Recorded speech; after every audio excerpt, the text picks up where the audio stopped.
Hello, everyone, and welcome back to We the People. Today we will be going over the presidency of Millard Fillmore, 13th President of the United States. As always, I am requesting that if you have not subscribed to my channel, be sure to hit that subscribe button and hit that like button below. So without further ado, I present Millard Fillmore, President from 1850 to 1853. Born of humble origins in New York State, Millard Fillmore became a lawyer and won election to the U.S. House of Representatives for the first time in 1833. He served 4 terms in Congress, but left in 1843 to mount an unsuccessful run for the governorship of New York. In 1848, he emerged as the Whig Party candidate for vice president under Zachary Taylor. And after Taylor's victory, he presided over months of early debate in Congress over the controversial Compromise of 1850. Taylor died suddenly in mid-1850 and Fillmore succeeded him, becoming the nation's 13th president. Though Fillmore personally opposed slavery, he saw the compromise as necessary to preserving the Union and enforced its strong Fugitive Slave Act during his presidency. This stance alienated Fillmore from the voters in the North, and in 1852 he failed to gain the Whig nomination. In his early life, despite popular legends surrounding the humble origins of various politicians before and after him, Millard Fillmore was one of the few presidents actually born in a log cabin in Cayuga County, part of New York's Finger Lakes region, on January 7, 1800. He received little formal education, apprenticing to a wood carter as a teenager before switching to work in a law office. At 23, he was admitted to the New York bar. Fillmore had fallen in love with Abigail Powers, a teacher, when he was 19, but refused to marry until 1826, when he had established himself as a lawyer. Did you know that Millard Fillmore's inconsistencies as president contributed to his largely forgettable status as a leader, which became the founding principle of the Millard Fillmore Society? Founded in 1963, the society once held a meeting every year on Fillmore's birthday to celebrate his anonymity. Fillmore entered politics in 1828 as a member of the anti-Masonic Party, built on democratic libertarian principles and an opposition to exclusive societies like Freemasonry. Elected to the state assembly, Fillmore became a close ally of the powerful New York political boss Thurlow Weed, who supported his run for the House of Representatives in 1831. Weed led the anti-Masons into the new Whig Party in 1834. Millard Fillmore served 4 terms in Congress, but declined to run for re-election after 1843. At Weed's urging, he ran unsuccessfully for governor of New York in 1844. 4 years later, Fillmore was serving as comptroller of the New York when he was chosen as a dark horse pick for the vice president under the Mexican War hero Zachary Taylor. As a pro-business Northerner, Fillmore served to balance the victorious Whig ticket opposite Taylor, a slaveholder from Louisiana. At the time, sectional tensions over slavery and its extension into new Western territories threatened to pull the nation apart. Taylor pushed the immediate admission of California and New Mexico as states, a position that angered many Southerners since both were likely to ban slavery. Beginning in early 1850, Vice President Fillmore presided over the Senate during a debate over a compromise package of legislation proposed by the Whig Senator Henry Clay. While Taylor was against Clay's bill, Fillmore privately told the president he would vote in favor if there were a tie in the Senate.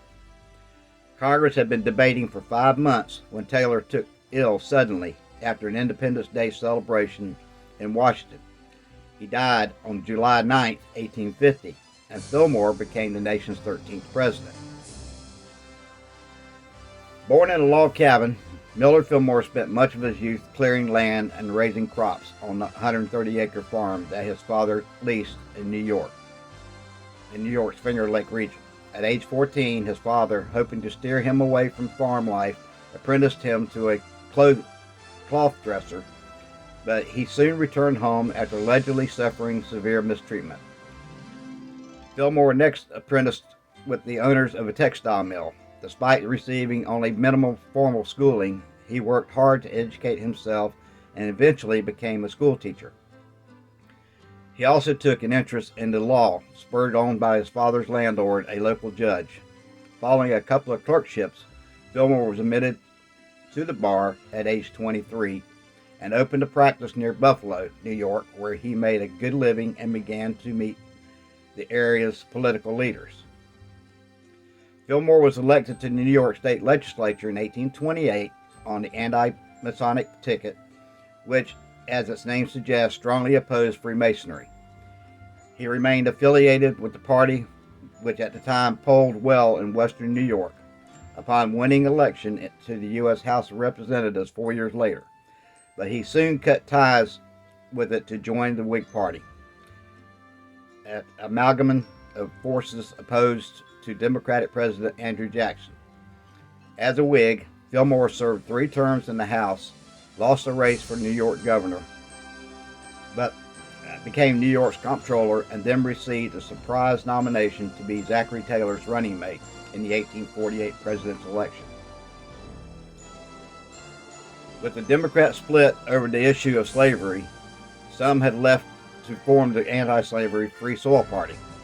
Taylor and Fillmore took the White House with 47% of the popular vote.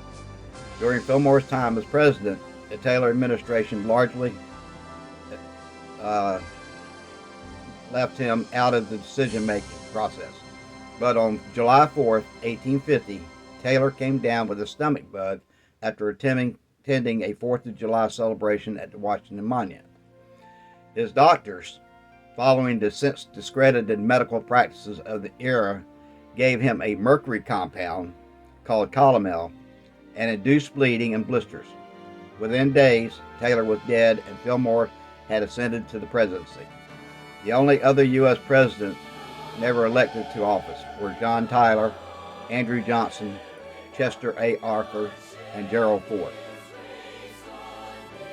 Since the Constitution did not originally include a provision for replacing dead or departed vice presidents, the office has been vacant for about 38 of its 225 years. Fillmore, along with Tyler, Johnson, and Arthur, had no second in command for the entirety of their terms. This situation is unlikely to repeat itself, however, as the 25th Amendment ratified in 1967 allows the President to appoint a VP subject to the approval of the U.S. Congress. Though personally opposed to slavery, Fillmore valued the preservation of the Union above all. As a result, he supported the so-called Compromise of 1850, a package of bills that allowed the newly formed territories of New Mexico and Utah to decide the slavery question for themselves, admitted California as a free state, banned the slave trade, but not slavery, in Washington, D.C., settled a Texas boundary dispute, and authorized the use of federal officers to capture runaway slaves. The long agony is over, Fillmore wrote afterwards. These several acts are not in all respects what I would have desired, yet I am rejoicing at their passage and trust they will restore harmony and peace to our distracted country. However, the compromise did not hold, and the Civil War broke out in 1861. Fillmore's father purportedly owned only 3 books: a Bible, a hymn book, and an almanac.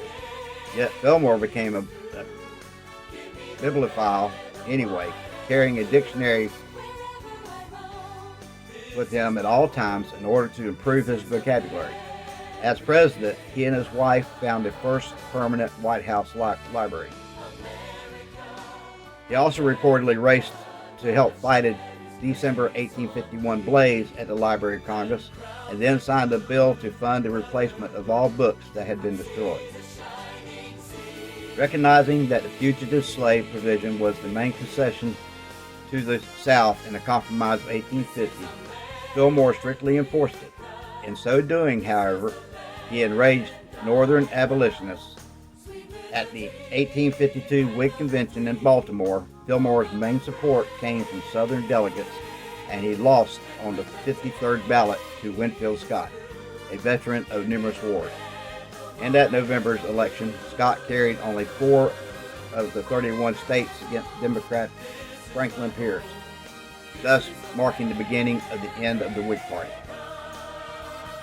After leaving the White House, Fillmore returned to his law practice in Buffalo, but the lure of politics proved too strong to keep him away for long. In January 1855, Fillmore effectively announced his candidacy for president as a member of the anti-Catholic, anti-immigrant Know-Nothing Party, writing a letter in which he lambasted the corrupting influence which the contest for the foreign vote is exciting upon our elections. He then took off on an extended trip overseas before returning to a campaign on a platform of keeping the Union intact. The election did not go well for him, as he carried just one state, Maryland, and 22% of the popular vote. During the Civil War, Fillmore supported the Union cause, but he expressed dismay at the emancipation of the slaves and the enlistment of black troops, did not follow most Northern Whigs into the newly formed Republican Party, and publicly opposed Abraham Lincoln's re-election bid in 1864. Upon defeating the rebel army, Fillmore asserted that the North should extend to the Confederacies every act of clemency and kindness in our power. Unsurprisingly, he then backed Andrew Johnson's more mild approach to Reconstruction rather than that of the so-called radical Republicans. Almost every time modern historians rank the U.S. presidents in order of greatness, Fillmore's name appears near the bottom of the list. Even the White House's official website calls him uninspiring, and in 1988, a Yale history professor quipped that to discuss Millard Fillmore is to overrate him. So that's what I have on Millard Fillmore. As you can see, there's quite a bit on there. There's a lot brought up in this one that didn't come into Zachary Taylor, such as the giving him of mercury to try to combat his stomach cramps, and which ultimately was what actually killed Zachary Taylor. So keep a lookout for my new videos coming out. I'm trying to get one out every week now. I am now up to 80 subscribers, and it's climbing. I've gotten 7 subscribers in the last 2 weeks. So I'm trying to get up there to that 500 mark. And like I say, if you haven't subscribed to my channel, please subscribe and hit that like button. And without further ado, I bid you farewell. God bless America.